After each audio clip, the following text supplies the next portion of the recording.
Next up, I'd like to welcome Tim Morgan. Tim Morgan is the founder and CTO of DeepSurface Security.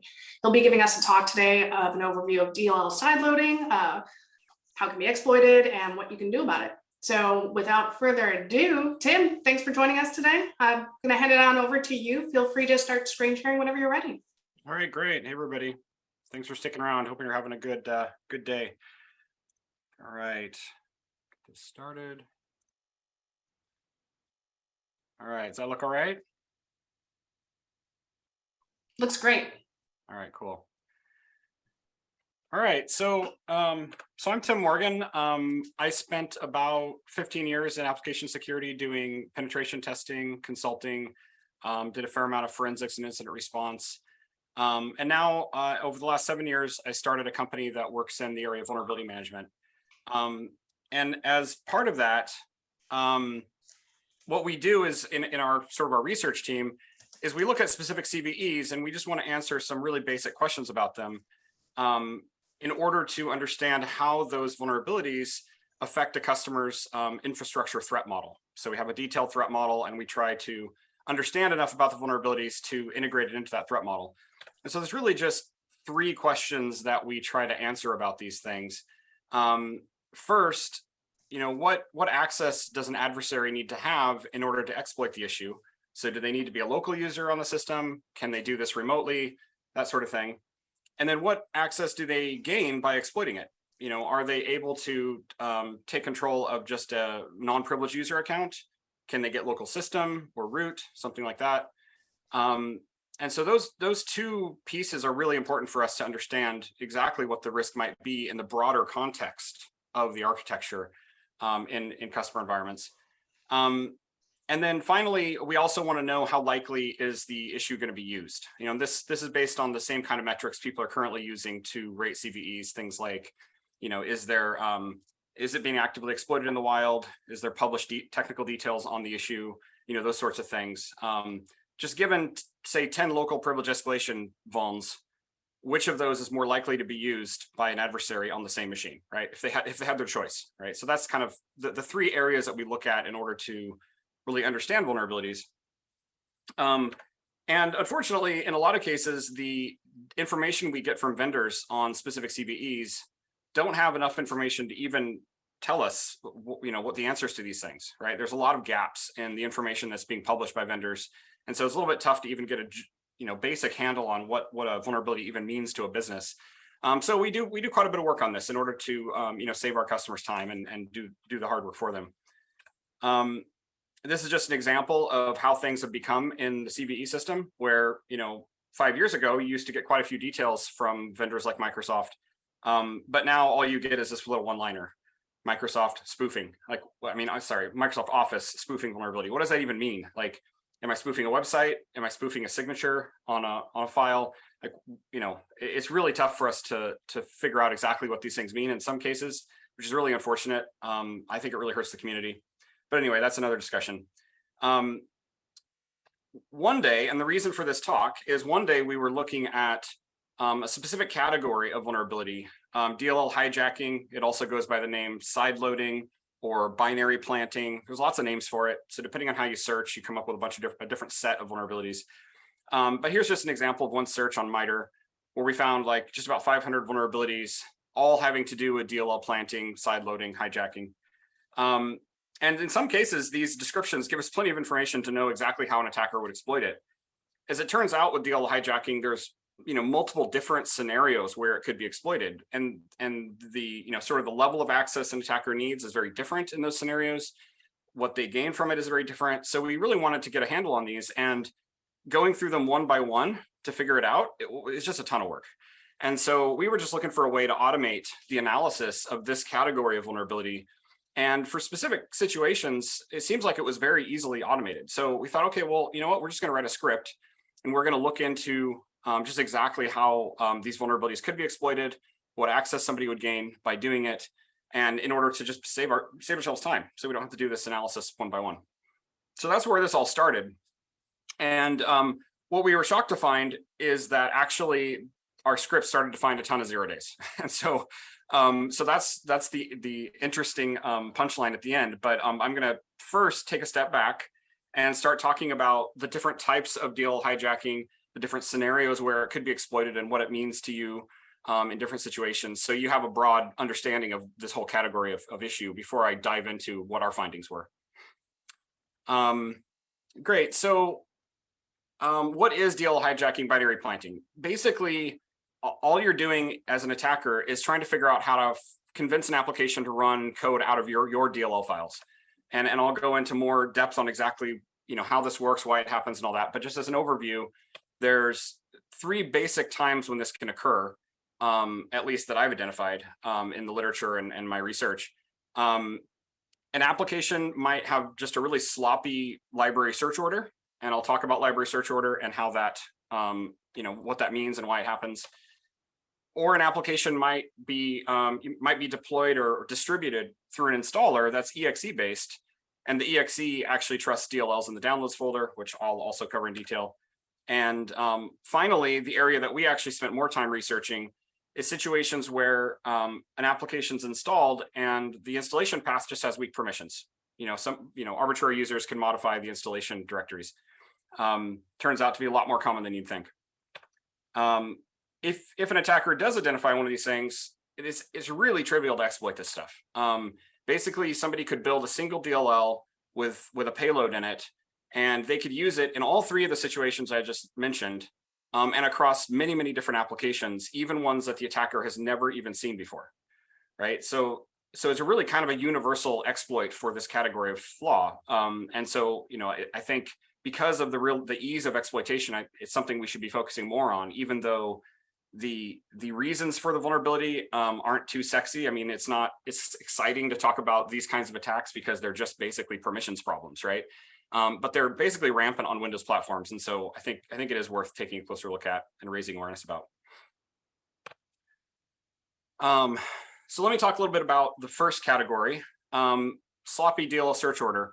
So this is a pretty bad client-side attack. This is your typical client-side attack where you convince someone to click on a file or click on a link, a hyperlink or whatever to a file, and then you're able to get code execution on the user's system. So the reason that this happens is that in the past, at least, let's say, and this is some time ago now, this is about 12 years ago when this became to light, a lot of client-side applications on Windows were implemented such that if you opened a file using them, so think in terms of Word docs, PDF files, video files, if somebody were to set up a file in a directory and you convince the user to open that file, then they could potentially be hit even if there's no actual vulnerability in the parser for say PDFs or what have you. And the reason that this happens is because the applications would actually launch from the working directory. They would set their working directory to that data file. So it's as if they, on the command line, they went, they changed directory into that directory, then they ran an application from that directory and opened the PDF or the Word doc or whatever it was. The mistake that a lot of those applications made is that they were including the working directory in their DLL search order. So they're basically telling the operating system, hey, whenever you're looking for DLLs, you can look in the current working directory for those DLLs, which was the big mistake. And I don't know why this was the case. It might have been just some legacy thing going back to MS-DOS, who knows? But basically what that came down to is an attacker could simply, set up a folder that has a data file in it that's totally benign, and then also include a DLL in the same folder. And if you can convince somebody to open that file, then they execute arbitrary code, even though the PDF itself or the Word doc isn't malicious. So once again, these became well known around 2010. So this is kind of ancient history at this point in terms of internet security. But these are the types of things that I see come around over and over again. Every 5 years or so, a new batch of applications starts making the same mistake because whatever reasons sort of converge for the first generation of people to make the mistakes, they ended up making them again. So here's some links. So when we do distribute these slides, you'll be able to go look up into this in a little more detail if you want. But you might be wondering, and actually, I'm going to come back to this in a second. You might be wondering why an attacker could make this a remote exploit, right? When it comes to sloppy DLL search order, how is this remote? It's a local folder. Well, first of all, of course, an attacker could use something like SMB shared folders, on an internal network, on a traditional Windows network. So I set up a file share. I convince a user somehow to click on a file in that folder. And so then I get to control the folder and drop a DLL next to it. Okay, that makes sense, but it's awfully a limited attack scenario. The thing that became really scary was the fact that people realized you could do this attack with web folders. Web folders are something that's been baked into Windows since Windows 98, as far as I know. It's the earliest time I saw it. And they're basically an implementation of WebDAV. So in the Windows Explorer, like when you're going and viewing files, opening folders, you have the ability to open a remote folder over the WebDAV protocol. And if you know anything about WebDAV, WebDAV actually runs over HTTP. So an attacker could set up an evil web server running WebDAV, put in a folder on the web server, like a PDF or an MP4 file, whatever it is, and put a DLL in the same directory, and just convince the user to open it through a UNC path by just sending them a link, and then Windows would happily load that DLL off the web server, which is pretty crazy. So even though most sane organizations block SMB at the perimeter, this would be over HTTP. So that's when it really blew up in 2010, and that's why people got really concerned about it. So I think I covered that. So let me go back though. Got these a little bit out of order.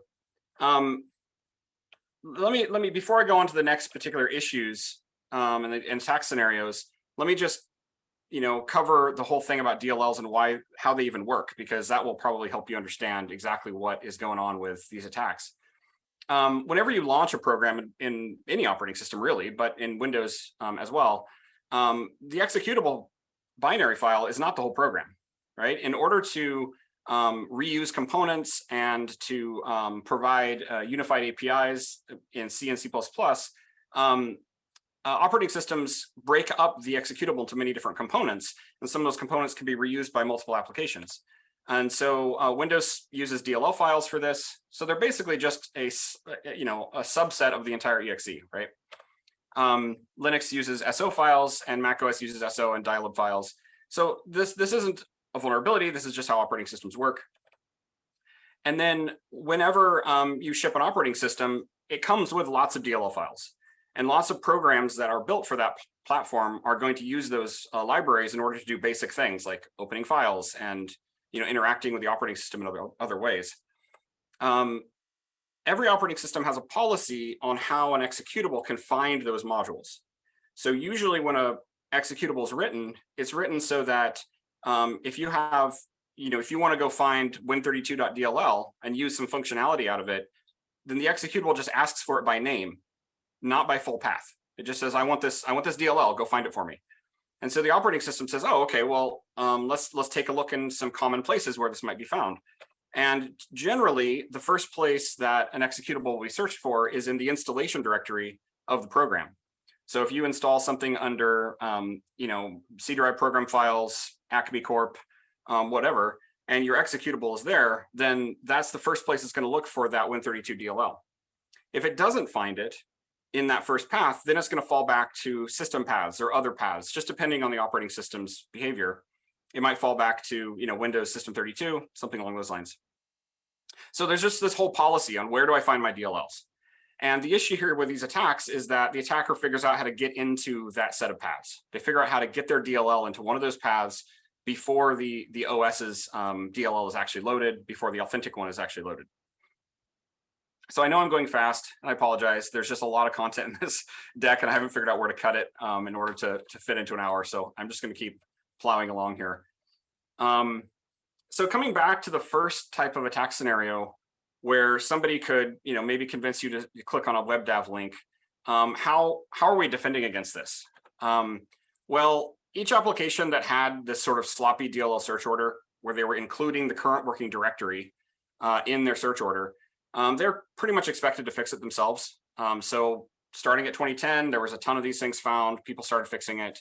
And I think that is a reasonable solution, just in the sense that it's a pretty dumb idea including the current working directory in your DLL search order. I think that is a blatant mistake. But I just wonder if people will start making that mistake again. A new generation developers will forget about these gotchas, right? So I'm not sure exactly what's changed fundamentally about how people build applications, but lately we haven't heard about a lot of these. So it'll be interesting to see if those come back again. Microsoft did implement some mitigations. They tweaked their algorithm for deciding what paths are going to be searched for DLLs. And I don't remember all the details, but I think it was designed to help migrate people away from older, unsafe approaches to finding DLLs. Obviously, you could try to block web folders at the perimeter. You could try to block WebDAV. So WebDAV has specific HTTP methods that you could simply disallow by default, and maybe allow list things for specific users, developers who need it. And so that's one approach. But of course, that's going to require some kind of outbound proxy or deep packet inspection to actually be looking at what methods are being used, because you can't block HTTP generally. In addition, because folks are working in a much more distributed way now, it's going to be a whole lot harder to do this unless you've got agents actually intercepting traffic in real time. So this is a little bit sketchy. I think there's probably some other ways that you could disable web folder functionality in Windows itself, but last I looked into it, it seemed a little bit difficult to categorically block it. It's something to be aware of. So moving on to the next category of attack. This is pretty similar to the other one, but it's sort of a niche corner case here. So suppose you had a situation where an executable file were deployed in a folder, and the attacker couldn't control the executable itself, and the folder was local. It's not a WebDAV folder at all. So you've got all that stuff blocked, not an SMB folder. But somehow a remote attacker had a way to drop a DLL file there, even though they couldn't control anything else about it. Then clearly there would be the potential for execution, because normally the first place that an EXE looks for its DLLs is in its installation folder, right? And that's normal and pretty typical and normally safe. But when does this actually happen in practice? Well, if you look at the title of the slide, it happens in downloads. So if you were to visit a malicious website, and that malicious website used a little piece of JavaScript to push a file download on you, which can totally happen without you clicking anything, right? You just visit the site and the download can be pushed on you. If that file isn't considered an executable file, it's not considered a dangerous file type, then the browser is going to shove it in your downloads folder immediately without any user interaction, not requiring you to accept it. So long as it doesn't get caught by some kind of antivirus or endpoint protection that's looking for evil, and it's not an executable file type, it's just going to go there. Now, if the user didn't expect a file to be downloaded, they might choose just to ignore it, right? Like, why open it if I didn't intend to download something?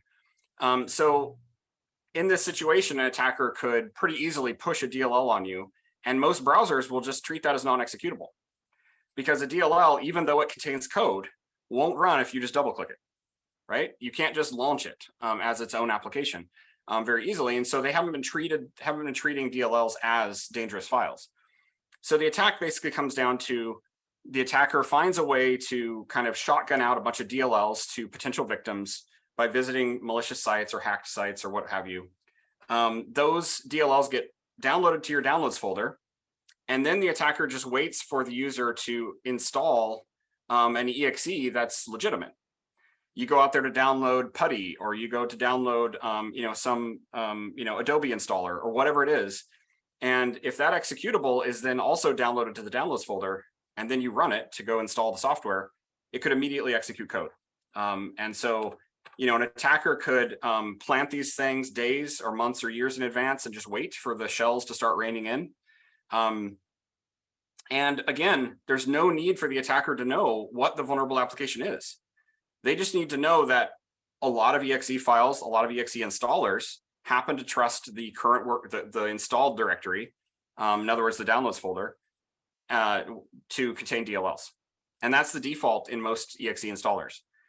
So there's a fellow, and I might have a link in here somewhere in the slides, but there's a fellow who a few years back, he went after installer after installer after installer to see if they were vulnerable to this. And he found over 100 of them that were vulnerable to this. and he reported all of them, and then I think he got tired of it. Basically, they're all vulnerable. So this is something to be really aware of. The defenses for this are actually pretty tough. There's not, I mean, so far it's been left up to the vendors, the people who are shipping those executable installers. And so each one of them has had to go in and sort of manually change their DLL search order in the installer executable to prevent it from trusting DLLs in the downloads folder. And so it's just been a whack-a-mole process, and I don't really trust that, right? You're always going to have more vendors that are going to make that mistake again.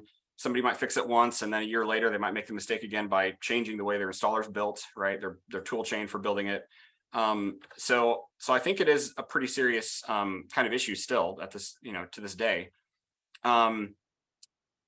So I have noticed that more modern browsers are starting to look a little more closely at DLLs when they're downloaded, do a little more aggressive virus scans.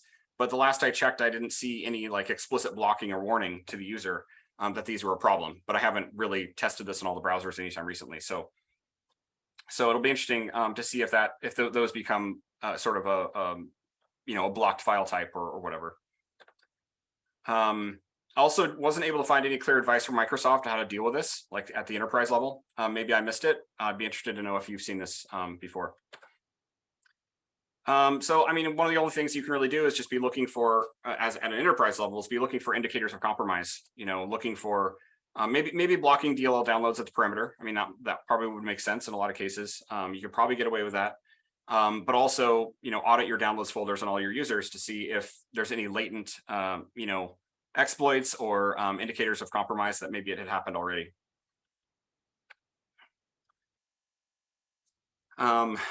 Great. So now I'm going to transition over to the third attack scenario, which is the one we actually spent all of our time researching.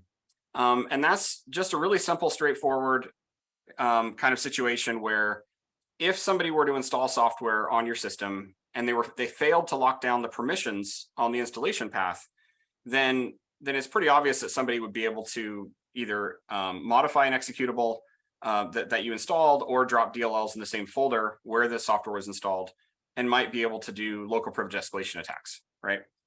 So as it turns out, this is actually really common, and this is what we were shocked about, and this is the reason for the talk, honestly. It turns out that anytime you do an installation of third-party software, and if you don't install in kind of the standard locations, you're probably going to be vulnerable to this. So, once again, if you install anywhere outside of, say, program files, then probably you'll be vulnerable. If you're building in-house software and you just have kind of unorthodox installation procedures, then there's a good chance you're going to be vulnerable to this. And so, again, allows for local privilege escalation, very little skill to exploit. And it's also really easy to chain this together with other attacks, right? Usually if somebody's looking to do a local privilege escalation, it's because they landed in an environment where they don't have a lot of access and they're just trying to increase that privilege to move laterally through the environment.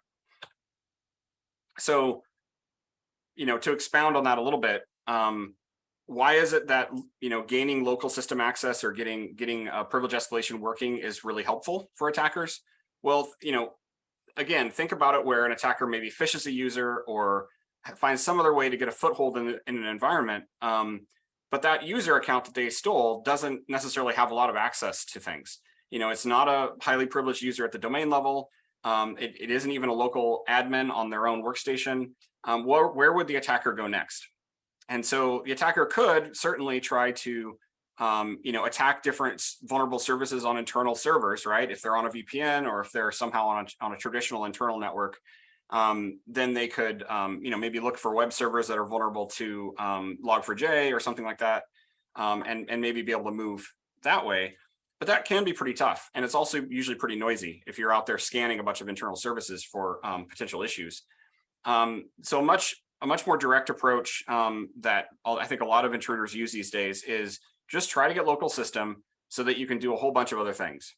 What are those other things? Well, one thing is you could try to clean up after yourself, right? You could try to delete system logs, get rid of indicators of compromise to help cover your tracks. You're going to be able to disable endpoint protection, at least temporarily. And I know every endpoint protection tool tries to prevent this, but there's always a way to do it once you get local system. You could steal password hashes out of the registry off of encrypted data stores, things that only a highly privileged user can get at by decrypting the keychain in Windows. But probably one of the most common attacks is really just using something like Mimikatz to steal credentials out of the LSAS process. So if a more privileged user at the domain level has recently logged into a system, then there's a good chance that their credentials are cached in memory in this process. And so you could use tools like that to move throughout the domain. Or of course, you could use your local system access to do man-in-the-middle attacks, SMB relay type things, sniff packets, try to man-in-the-middle RDP connections, whatever it is at the network layer in order to get more credentials or move through the environment. So it just opens up a huge amount of attack surface, right? So that's why this is interesting for us, especially in the modeling we're doing, because we're wanting to understand how an attacker might chain together multiple vulnerabilities and move to something sensitive. So we went ahead and tried to automate this for at least certain cases. So what we decided is, let's just figure out if there are any services installed on Windows machines where the installation path has weak permissions. So if you install some third-party software, it sets up a Windows service that runs as local system, and then the directory where the executable lives doesn't have safe permissions, then clearly there's going to be a local privilege escalation there, right? You're going to be able to tamper with the installation directory and then run code as local system once that service restarts. So that's the scenario. That's the only scenario we decided to look for. So what we do, of course, is just on every Windows machine, we just make a list of all the running services. For each service that actually runs an executable, look at the permissions of the parent folder. Can new files be created by some non-admin user? If so, that non-admin user can escalate to local system, right? So it's pretty straightforward. The details of permissions analysis is really complicated, but conceptually it's simple. And then, of course, we also check things like permissions on the EXE itself, permissions of ancestor folders, other ways that you could tamper with the installation that might not be as obvious. We also look for like unquoted service paths, a bunch of other things like that. But for the sake of this discussion, we're basically just looking to see if somebody can drop a DLL in that directory. And so then we're able to automatically determine where those escalations might be. And then a lot of those CVEs that I mentioned to you at the beginning, that list of 500, well, we can just know if they're vulnerable, right? And we don't have to actually do the analysis one by one. So then we deployed this to a number of customer environments and just started looking for these issues for them. We looked at the customers we sampled when I was building this slide deck. Their environments were somewhere between 400 to 2,700 hosts. It just happened that most of those environments were server heavy, so there's mostly server environment from this set of samples. And in each environment, there was an average of 105 distinct services affected by a local privilege escalation for DLL sideloading. When I say a distinct service, what I mean is if I install Octopus Deploy on 100 servers and it's the same piece of software and it deploys a single service, I would count that as one. So these are 105 different software packages, or at least, some packages install multiple services. So, one package might count for 5 or something, but basically it's around 100 different software packages, distinct software packages were vulnerable to attack. This is crazy. This is just totally rampant. Almost half of the machines were affected by at least one local privilege escalation bug of this type.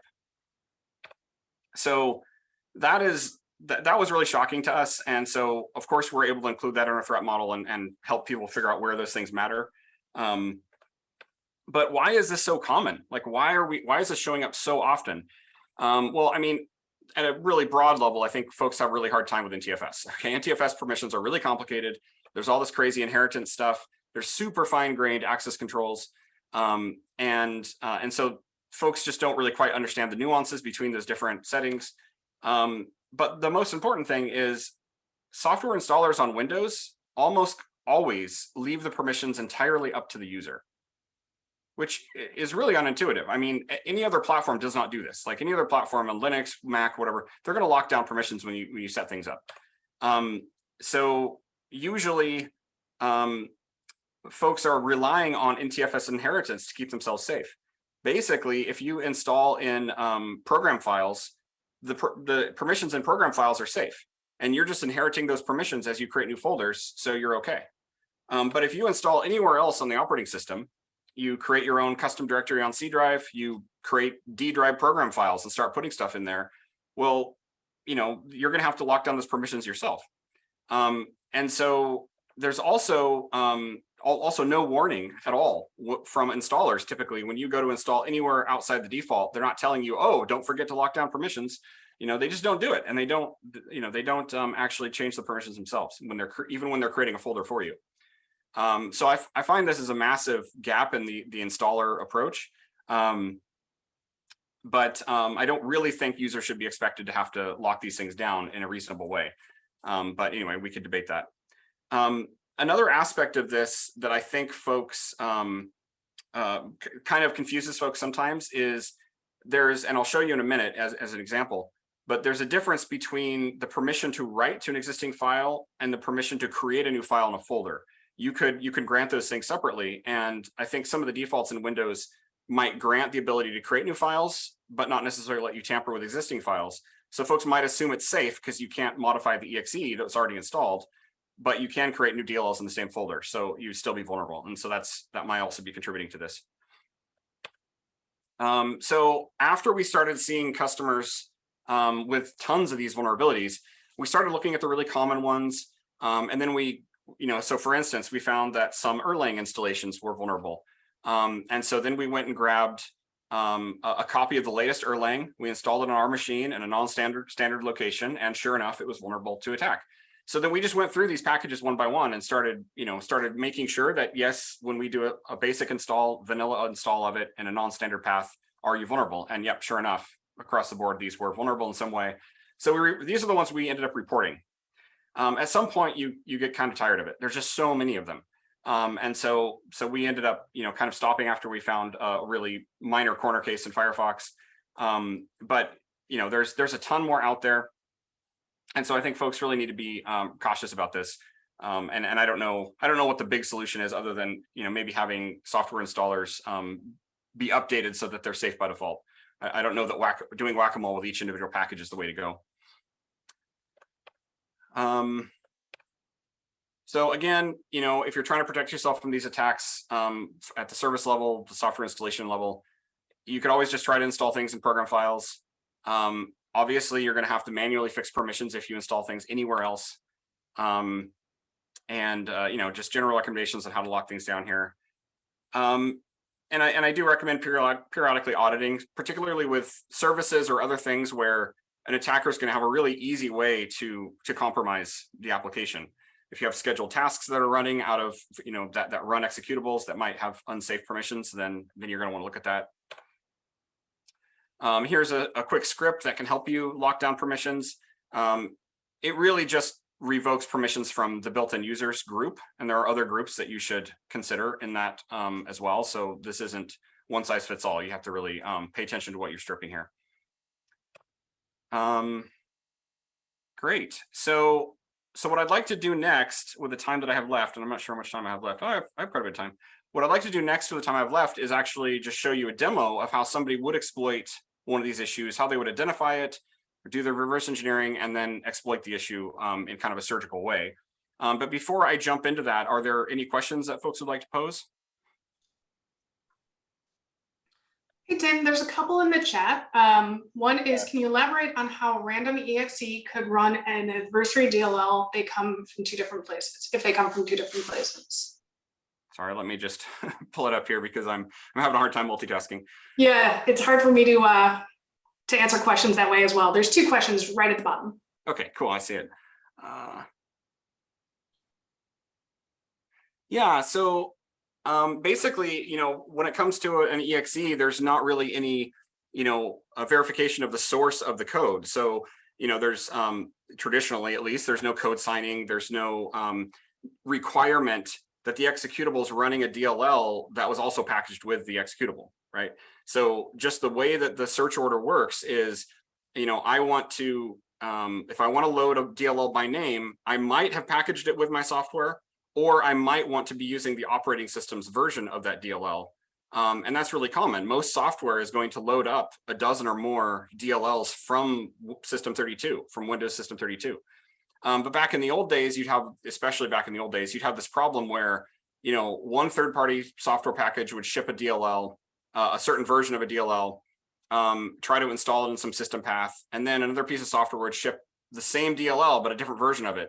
And both of these originally came from Microsoft.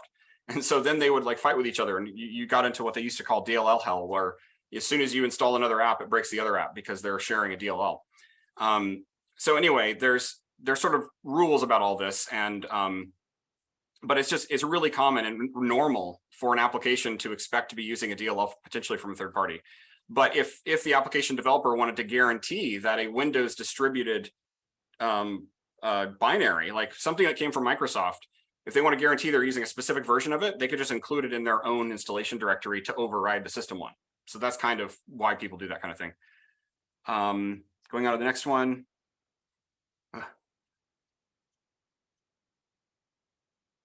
Yeah, if you're wanting to install things on other drives or any other location besides an already locked down folder, you need to lock down those permissions, period. You need to go in and strip out the ability for any user in the OS to add files to directories. There's this thing called an append permission, which I'll show you in a minute. And you want to make sure they don't have that. And of course, they don't have the ability to edit the installed applications themselves, the EXEs themselves, or any config files or anything like that. So that was JD's question. And then Sunny's question. Yes, definitely when an attacker builds these things, they're basically creating DLLs with really common names. Things that are DLLs that normally sit in Windows System 32 that are rarely shipped with third-party software. Classic throwback, yep. Cool. All right, well, I'll move on, and then, but feel free to post more questions and I'll check back in a second. Okay, let me get my demo set up. So what I've got here is a Windows machine in Azure that I installed Octopus Deploy on it. And Octopus Deploy had this vulnerability before we found it, and we told them about it, and they were very responsive. They were great to work with. They fixed the bug right away. But I went ahead and installed an old version of it, so that way we would have the vulnerability on this machine. So supposing I'm coming into this machine as a non-privileged user, I don't have admin access to this box, but I can go take a look at the service list. So I'm going to take a look at this service. Now, everything I'm doing here in the GUI, you can totally script this in PowerShell. So you can totally automate this attack, but I'm just going to walk you through it in the GUI. In Octopus Deploy, I'm taking a look at the service configuration. I can see that when it runs, it's going to run as local system. Okay, that's a juicy target because that's the level of privilege I'd like to have. And then looking here at general, it's going to be executing this particular executable, right? It's going to run that code.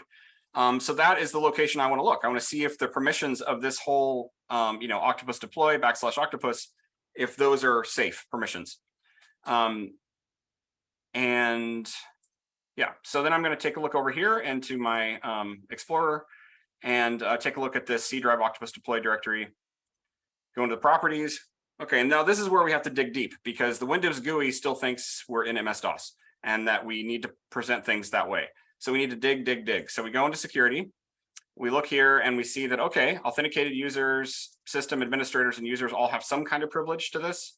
I'm going to dig a little deeper on this and go into advanced. All right, so now I'm here.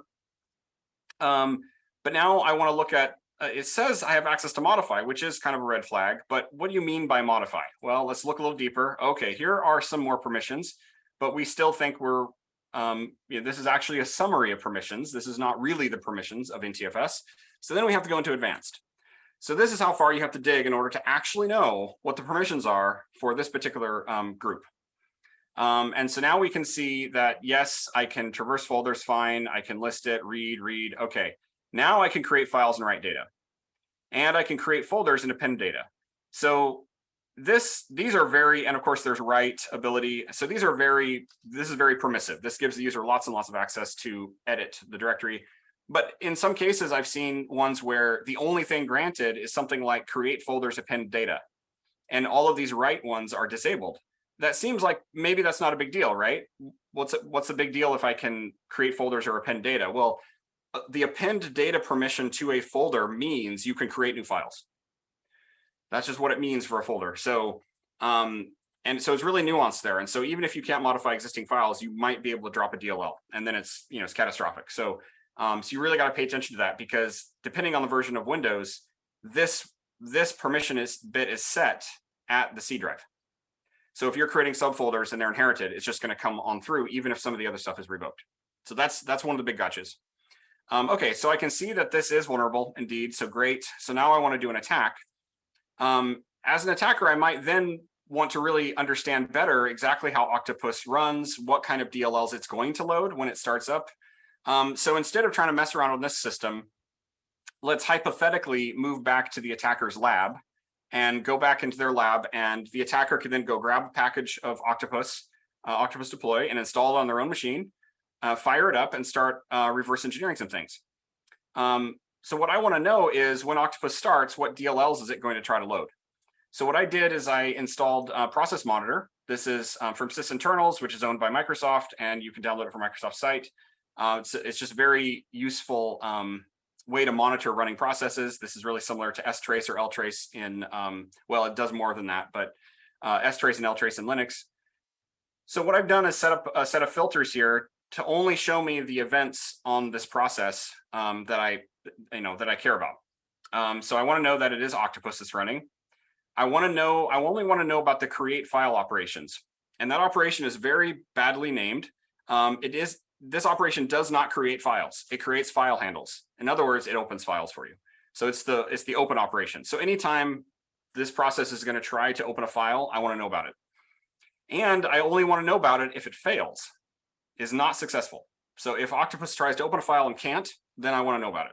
And the reason is because I want to know about DLLs that are system DLLs that do not exist in the installation path, because those are the ones I'm going to drop. All right. And then, of course, I just want to know that it's only looking at a particular path that contains Octopus in the name. So I've just kind of narrowed it down to that set. Okay, so those are my filters. And then I'm going to start the capture. Let me make sure I've got this set up right here. Yeah, okay, cool. I'm going to start the capture. And then this takes up a ton of memory, so I'm going to try to do this fast. And I want to, let's see. Oh, yeah, it's not started. Okay, so I'm going to start it. Okay, there we go. Now we're getting some events. And now I'm going to stop the capture because, again, it takes up tons of memory. Okay, so when that service tried to start up, it actually was looking for all kinds of DLLs, right? So it did try to open a JSON file, couldn't find it. Okay, fine. But then it tried to open up bcrypt, advanced API 32, another bcrypt. I don't know why it's doing bcrypt again. Version.dll, and so on and on. There's just a ton of DLLs in here, and you can tell what directory it's looking in, right? It's trying to find those DLLs in that directory. So now all we have to do as an attacker is build a DLL that is has a payload, has an evil payload in it, compile it, and then drop it in the directory on our victim machine in order to exploit the software. So how do we build that DLL? Well, I mean, if you're a developer, you've done some C++, this is pretty straightforward. You could do whatever you want. But let me show you the exploit I came up with real quick and explain how it works, because it's pretty simple and it's really easy to put together. Let's see, where did I leave my slides? So coming back down to here. So here is my entire exploit. This is just a little bit of C code. You do some standard imports. And then I implement the function DLL main. What is DLL main? Well, as it turns out on Windows, anytime a DLL is loaded as code, the very first thing that happens is DLL main is executed. So even if your DLL doesn't have the functions implemented that the application expects it to have, DLL main is always going to be executed right off the bat. So you don't have to worry about implementing just the right functions that the application expects. You can just implement a DLL main and get arbitrary code to run. So it makes it a really universal kind of payload. And then in my code, all I'm really doing is under a certain condition, I am going to run PowerShell, and I'm going to echo some string to a file, and I'm going to include who am I in there to say what user account it's running as, right? And so it's going to write that to C drive pwned, okay? And then because I'd rather be working on Linux, I just used a cross compiler to build that DLL from Linux with these simple commands. And that's all it takes to build your payload. This one is called cryptbase.dll. This is a really common module that is almost always loaded by all applications. It, once again, it comes with Windows. And so we're just going to try to override that. Okay, so let me come back to here. Okay, great. So now as the attacker, I built that DLL. I come back to the victim machine. I got my crypt base. So I'm going to copy this, come back to the folder where Octopus is installed. And then I'm just going to, oops, wrong place here, and paste it. And so now it's in this directory. Great. So now I've got my exploit deployed, but the only trick is I need to find a way to restart this process, right? And so because it's not going to execute immediately. So there's a couple ways you could do this. Maybe you could find a way to force the service to restart. You could maybe crash it in some way. I don't know. Or if you're just lazy, you could reboot the box, which would be an interesting indicator of compromise, right? Why is my server rebooting randomly? But it's just something to know. That would be the quickest and easiest way for an attacker to force the service to restart, just reboot the machine. So instead of rebooting the machine in the sake of expediency and the demo, I'm instead just going to restart the service over here as an admin, so that way you don't have to wait for it. Let me refresh the status here. Okay. Let's see. Hope the demo gods shine on me. I don't know if things are acting a little weird right now.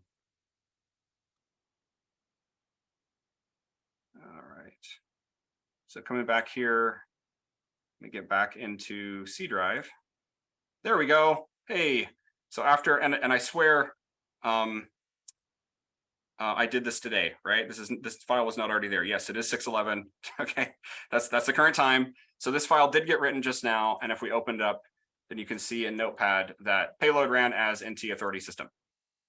So the exploit worked.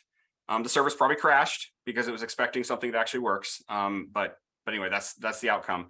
Now, if you wanted to get really clever with this as an attacker, you could implement a DLL that basically anytime any known method is being called, it would do some backdoor and then just forward the call off to the real DLL. So you could definitely shim it in there in a way where nobody would notice that it was installed that way. That takes a lot more work, and I just never bothered with that. But that's the exploit. So what other questions do we have? Right.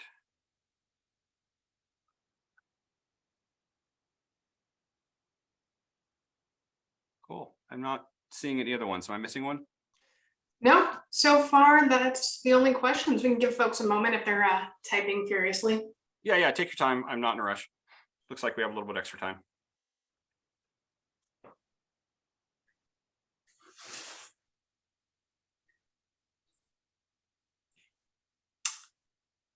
We've got one in the window. So it's David's asking, do we know any real world exploits against this type of thing? Yeah, good question. I mean, there certainly have been perhaps 1,000 CVEs published like this. So of course, obviously you've got researchers finding this and reporting them to vendors. But I think that is the tip of the iceberg because there's just so many applications that are vulnerable. So I think I don't know about any incidents specifically that have resulted from this. Actually, I think I might have heard of one or two. I think I might have heard of one or two where this was actually used in an attack, but I don't remember the details. I don't keep track of those kinds of things very well. Yeah, I think there's probably ways, this is answering Craig, I think there probably are ways to get a list of DLL calls without downloading Process Monitor. I think if you cracked out a debugger and then you look at the process, there's going to be a place where it registers the names of the DLLs it depends on. And so then you'll be able to see those names as well. You would then need to figure out, okay, which of these DLLs is actually shipped with the product versus which one is in the system path. So you'd have to do a little more work there to figure out which is which. Whereas with Process Monitor, I'm just focusing on a specific directory because that's where I want to drop them. So it's a little bit easier to figure it out quickly.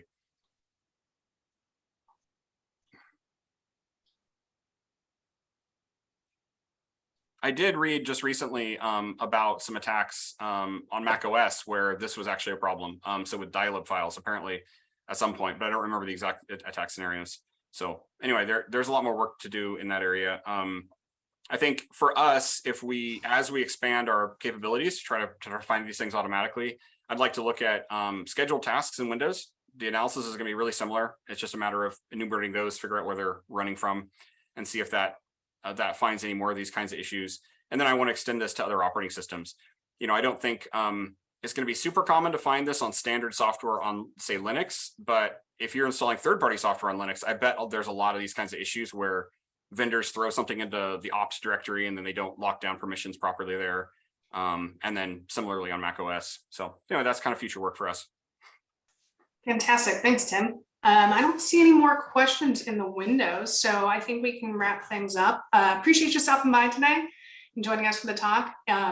I actually remember the first time I saw one of your talks was in Portland at a Dev Days event. I think it was on XXE. It was an XXE workshop, which I thoroughly enjoyed. That was a lot of fun. Cool. Thanks. Yeah. Spent way too much time on XML external entities attacks back in the day. Well, it was a fun workshop. Yeah. Cool. All right. Well, thanks, everybody. I think we've got a little time for people to take coffee breaks, bio breaks, whatever you need to do before the next session kicks off. So I'm going to go ahead and share my screen for a moment and just kind of give a shout out to our sponsors that are making today possible. So GitHub, Synac, Blast, Security Innovation, Forward Security, who's our next speakers. So stay tuned for that. I'll give everybody a break and go quiet for a few, but I'll be monitoring chat if anyone needs anything. Thanks, Tim. Thank you.